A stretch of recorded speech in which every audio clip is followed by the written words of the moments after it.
I had bought a oscilloscope for a television communications class that I was taking from a person that I didn't even know. He just had the oscilloscope for sale, and it was very cheap, so I bought it. Since my checks hadn't came down, being a student, and I was taking like close to, I think, about 23 units, something like that. It was a very heavy course load. I couldn't work and go to school at the same time. So I decided I would take the oscilloscope down to the pawn shop, pawn it, and use that money until my checks came. I went down, I pawned the oscilloscope. As I came out, I got busted. Possession of stolen property. It seems that someone had broken into Sacramento City College and had stolen the oscilloscope along with quite a few other things. So what happened? Well, I was taken to court due to a friend of mine, an attorney in Sacramento that I had been working for. He intervened for me, and it was broken down to misdemeanor possession of stolen property, which I was given 3 years summary probation for. Let me clarify this. Summary probation means that all you have to do is you write a letter into the probation officer every month, and you say, well, I've been a good boy this month. Bye, you know. I got an offer for a scholarship at Los Angeles City College, which I took advantage of, and I started going to Los Angeles City College and UCLA in Los Angeles. Coming out of LACC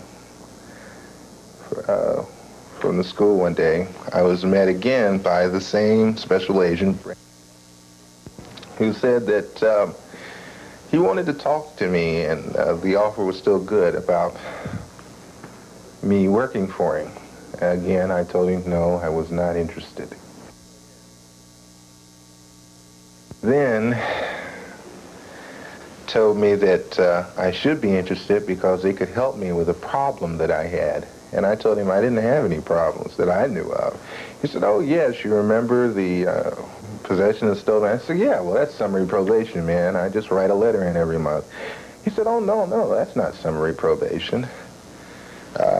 It turned out it's a felony probation for 3 years, which means you have to report in every week. To bring it down to a nutshell, what happened? What happened was that as far as they were concerned, it was felony probation now, and if when you jump probation, that means they can put you in for the rest of the term of the probation, which came through about 2 years and 10 months. And so they threatened you with that? Yes, they did. Why didn't you stand up to that? I called the probation office in Sacramento first. They told me a warrant was out for my arrest and that I was going to jail. Did you have any particular fear of jail? Yes. I don't like to be shut in. I have a very, very dark fear of being shut up anywhere. How would they have known this? The only way they could have known that is from my psychological profile when I went into military intelligence, which they take on all people that work in military intelligence. So you bent and you decided to go to work for them? Yes. In your experience, did you ever see the FBI try to sway newspaper or media news? Oh, hey, let me run this down to you. LA Times, man. I went over there and picked up press passes from certain people over there. Let me see, some people that work for NBC. TV? Yes, in Los Angeles. Used to get press passes to the Bureau and stuff. Fact is, we used to get some camera equipment from there. So a lot of this news film was probably turned over to the FBI. Oh, sure. Was definitely turned over. Oh, hey, they had a lot of reporters, and well, you know, it was that old game of one hand washes the other. Usually an agent would prefer to meet the reporter on a one-on-one basis, you understand what I mean? Build a rapport with him, you know, go out to the Pratt club, buy him a few drinks, you know, take him out to Hollywood Park, you know, for the races, you know, that kind of thing. Say, hey, Jim, you know, your paper's covering such and such, or your TV station's covering such and such. And, yeah, I just like a little bit more information than I've been getting. I need it, you know. It would kind of help me, you know what I mean? A personal favor. And if you do something for me, maybe I can do something for you, you know, in the future. Like, you know, when we're about to break a case, you'll be the first to know, that kind of thing. What kind of work did you end up doing as an undercover agent? Were you doing espionage work or informant work? Informant work, and also what you would call illegal entries, selling of weapons, selling of explosives, arson. You would sell weapons and explosives to these radical, so-called radical groups that you were joining? Yes. All right. Where did you operate? I was given a cover name, Ed Riggs. With that, I was also given a birth certificate stating that both my parents were, a birth certificate and a record for a Robert Riggs and a Mary Riggs who were deceased. And you lost all of your true identity? Yes. And you operated in California? California. What cities in California? Los Angeles, Oakland, San Francisco, Berkeley, Sacramento, Chino, San Bernardino, Santa Cruz. Any other states since California? Yeah. Chicago, Chicago, New York. Made 2 trips to Washington, D.C. Also, I better put in Seattle, Washington. That's very important, too. How does the FBI coordinate this information? You were one of a number of agents who were doing this. How did they correlate and coordinate this flow of information? How many agents, let's start with that, how many agents were working in a given city, like L.A., in the late 60s? Jesus, we're talking about a lot of people. Like I said before, in the state, I would say 700 to 1,000. In Los Angeles, which was a large concentrated area of blacks, we're talking about anywhere from 300 to 400 people. San Francisco, probably the same thing. That's a large concentration of black people. Wherever there was a large concentration of blacks, or a large concentration of minorities. Don't let me only say blacks, because we're talking about the Chicanos and we're talking about the Chinese, too. But among every ethnic group, there were ethnic groups of that group who could be recruited by the FBI to infiltrate their own. Right. Just want to get a sense of how much money American taxpayers were laying out for this kind of exercise. What was your salary? When I started with the Bureau, I was making, $200 a week plus expenses. When I left the Bureau, I was making close to about $800 a week. And also some expenses, too. So it might run as high as $1,000 a week? Yes. It's according to what assignments you were put on at the time. And statewide, there were 750 agents. 700 to 1,000. It might have been more than 1,000 statewide. People are into a fantasy world when they believe that the Federal Bureau of Investigation finds out what it finds out through the method of scientific investigation. That the agents can just go out and they can plot a course and they can follow a man everywhere and they take notes and such.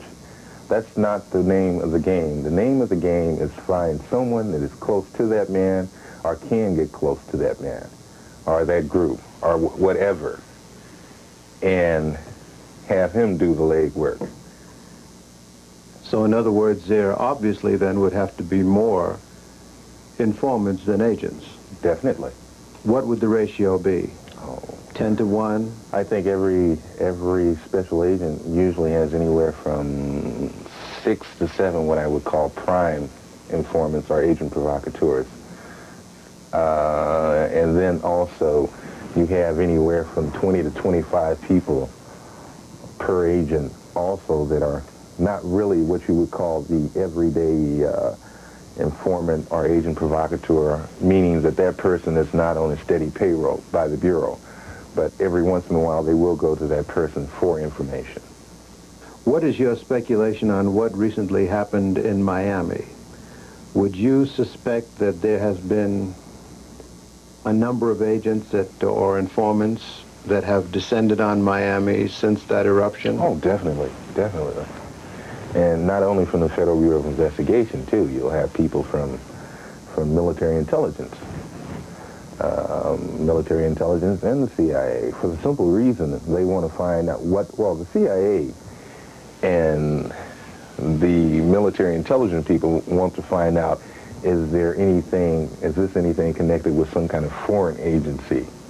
That's their prime objective.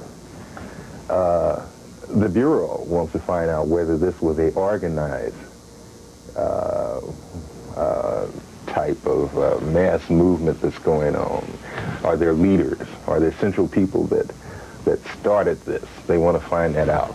Who was the one that was out there getting the group of people together and said, hey, let's go get this? You know, they want to know that. How would you tell a member of a community that they might be able to spot an informant? How is that possible? Can you spot one? Or what should one look for? Let's say someone in Liberty City. Well, it's like this. Informants come in all sizes, colors, and attitudes. There is no definite way, unless you can get hold of his telephone bill, and if you can connect the number with the Bureau office, and you got him.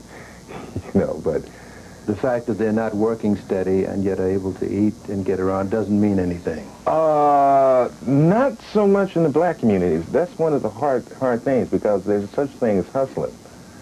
And some people are known as good hustlers. So people don't tend to trip off of them. Hey, you know, Blood, I don't know how Blood did it. Blood probably did. He robbed somebody, or hey, man, he's selling some weed, or whatever, you know. Would it necessarily have to be a new face in the community? No. No, fact is, they tend to shy away from that. What they try to do is get someone that's already situated. It's much easier. Much, much easier. If they have what they call a prime informant, one that has been trained, that knows how to get into the group. Say he's with another group, and he's made a name for himself. Okay, and then there is a group that the Bureau is interested in.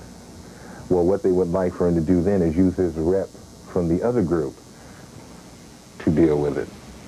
What do you base your conjecture or your statement that FBI operations and surveillance is more extensive today than it ever was? Why would there be? There doesn't seem to be the kind of organizations that existed in the 60s. Why would there be an even greater surveillance on the part of the government? Well, you have to look at it from the standpoint that the Bureau looks at it. And to them, organization or no organization, as long as there's one or two people or a handful of people that still think in the molds of some of the groups in the 60s, then they will be watching them. You can believe it. Then we moved into the area of budget, how the Bureau operates and manages its money. The FBI has holdings in different companies.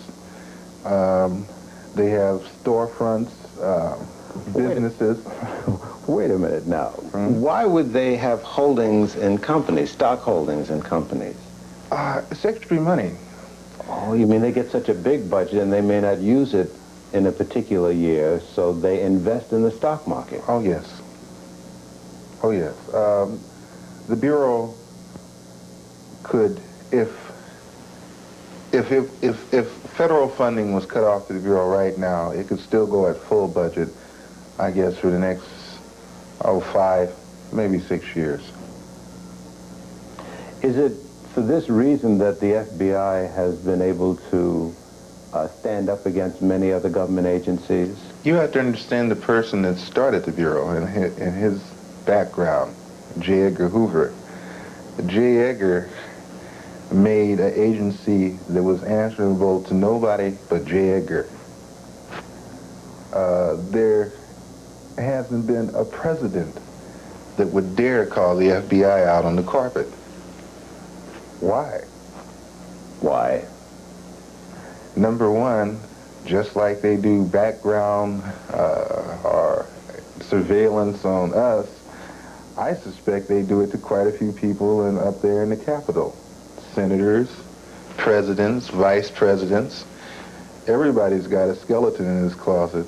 And on top of that, he's rendered the FBI financially independent. Yes. The allotments for their budget has grown bigger and bigger with each year. While I was in the Bureau for 7 years, the budget grew bigger and bigger. It's the thing that the monies not spent are always sent back to, to the government. Okay, but if you notice, the Bureau never sends any money back. Never. It uses its total budget, which is almost unheard of except for the CIA, and they do the same thing. I guess being super patriots, they always had to figure that someday maybe the government might become corrupt with communists and leftists and black and communists and minorities and whatever, and that the FBI would have to function on its own bravely by itself. So J. Edgar Hoover had the foresight to make sure that the FBI would have a little nest egg around so it could conquer these subversives, What groups did you infiltrate in New York? In New York, it was the Black Panther Party, Queens section. How far into the organization did you get, and how'd you do it?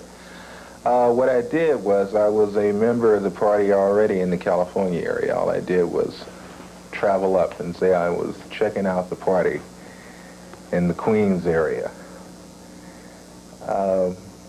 What happened was, though, I only stayed with that assignment for, 2.5 days. We found out later, we found out then that it was infiltrated heavily by the New York Police Department. Let's go back to the 60s. In the first interview, you touched on the fact that you were involved in some way in the robbery of arms from the armory, weapons from the armory. Yes. Give us the details and what just went down. What happened was that the Black Liberation Army, was in need of weapons. This was relayed to my supervising agent. By you? By me. Okay. He said, well, why don't you go back to them and tell them that you have a plan to get some weapons? What year was this, incidentally? Jesus, I don't really remember. Okay. All right. I don't really remember. It was early 70s, I know that. What happened was, well, I didn't live that far from the Compton Armory. It was right up the street.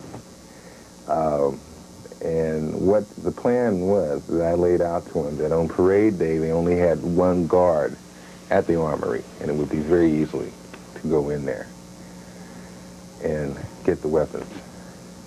What role did the Bureau play in allowing you access or to facilitate access to rip off these arms? Oh, they worked out the whole thing. They made sure that that there were no guards, except for, I think it was there one guard? I think there was one. No, there wasn't. There wasn't anybody, as a matter of fact.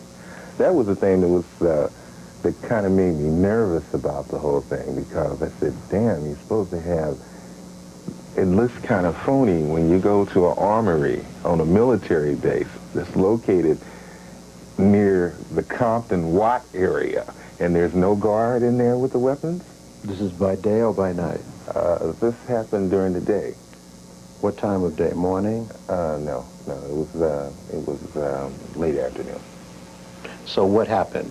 You went into the armory how did you get in? What we did was... How many? We It was 6 of us all together. Okay. And we cut the, there was a chain with a lock. We cut the chain, opened the gate, shimmied on in, got over to where the armory was, opened the door, nobody was there, took the weapons and split. But the thing about it was the firing pins were taken out of the 16, the firing pins were taken out of the 60 caliber machine guns. The grenade launchers, they were ready, no doubt. They were in 81. Nothing had been tampered with them. I couldn't understand that. Why would the Bureau be interested in collaborating to allow the theft of these weapons, so that knowing that they were going to go to the SBA or the BLA? Well, it's like this. SLA, I'm sorry. Well, you have to, there's a thing called a controlled situation. And what is meant by controlled situation is that you know who has what and what they intend to do with it. Then also you can also have someone or something where you can exert a little pressure to make sure that they do such and such a thing. They don't deviate. And the Bureau was very into controlled situations. So in other words, when they got these weapons, they could then be goaded or lured into getting into some activity that would make them vulnerable. Right. In other words, set up. Right. At this juncture, Perry began talking about a man called Elmer Geronimo Pratt, who Perry says is serving time for a crime he couldn't have committed. Going to allow a person like Elmer Pratt to sit up 9 years in jail for nothing. The man did nothing except that he was a leader in the Black Panther Party, and they wanted him out of the way. They? The Bureau. So, what happened? Well, there was a murder, right? The murder happened in Los Angeles. Elmer Pratt was in Oakland, okay? Elmer Pratt was under 24-hour surveillance, both physical and SE, electronic, okay? The Bureau, at any time after LAPD picked up Elmer Pratt, could have went down there and said, hey, look, you made a mistake. The guy was in Oakland, okay? They didn't. They sit back and let it happen because they wanted the man out of the way. It's sick. Here's a man that got a Bronze Star and a Silver Star. Pratt. Pratt, right, Elmer Geronimo Pratt. So when he got out of the service, he joined the Black Panther Party because it was a cause that he thought was just and he thought was right. Possibly, and I'm not saying, don't let me paint him a saint, the man possibly did some things, but he did not commit a murder. You know? And let me tell you something about Elmer Pratt. And this is from personal observation. The man was honest, the man was upright, and his word was his bond. You know? And he wouldn't go around doing a jive-ass robbery on a damn tennis court and kill someone. That's just not Elmer Pratt. He was set up, he was railroaded from the get. I'm surprised they didn't try to kill him in prison. And I'll be surprised if they don't attempt to do it now. Because now people are starting to make waves. Finally, people are starting to realize, after the man's been in there 9 years, and oh, by the way, four years of that was in solitary confinement.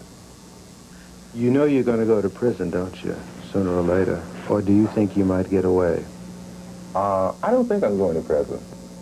I really don't think I'm going to prison. Are you in fear of your life? Not particularly. How can that be?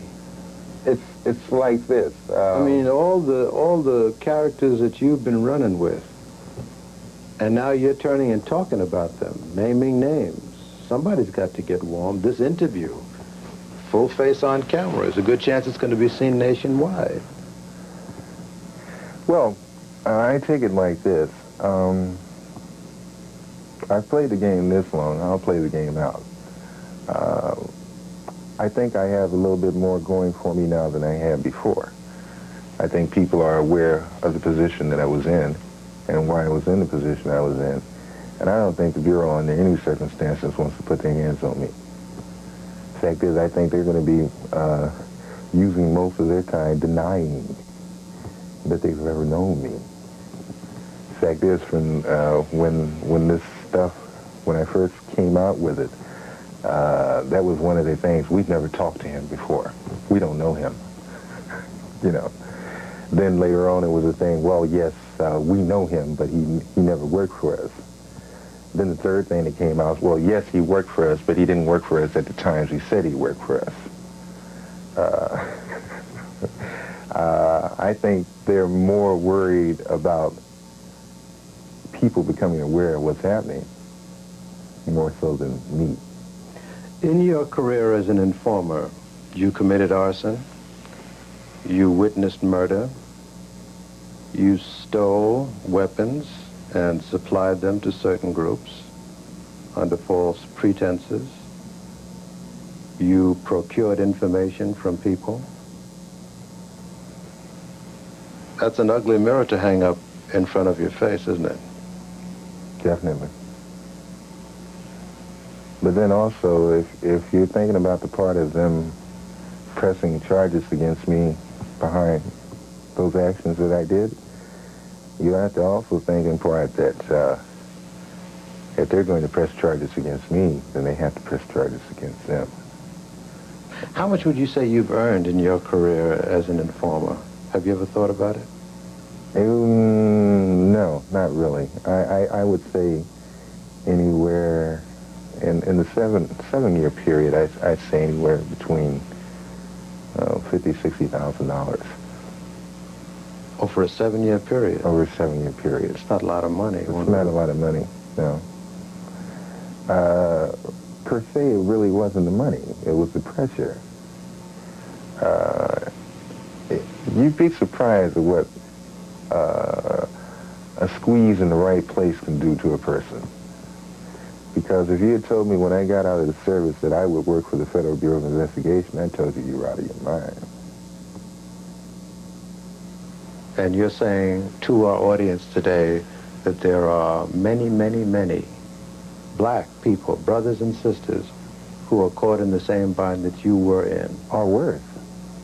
And are working for the government. Oh, yeah. Informing on our people. Definitely.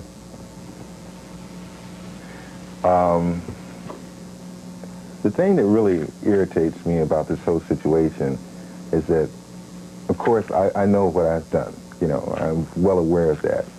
I don't need to be reminded of it. But I think that black people in general need to be reminded of it because it's happening every day, and it's happening in every city in this country. I doubt that there's a place between Alaska and California that is not happening to black people. But the thing that gets me is that black people are sitting back and they're saying, yeah, well, get him. Yeah, you can get me. Big deal. You haven't hurt them one iota. Fact is, you did them a favor, if you really want to get down to it. You did them an immense favor because you killed the cat that was pulling your coattail, and that's all they want anyway. You know, the thing is dealing directly with them. Use your lawmakers, your so-called prestigious community leaders to go out there and start questioning these people, letting them know that they're not going to allow this type of situation to happen anymore. Are you saying then that too many black folks today are apathetic and laying back in the cut, that you don't see enough resentment to what has gone down? Definitely, I'm saying that. If I was part of the madness and it makes me ill and it makes me angry, and I can go out here and do what I'm doing now, and these are the people that it was being done to, and they don't even give a damn, then hey man, what's happening? You know, you tell me, you let me know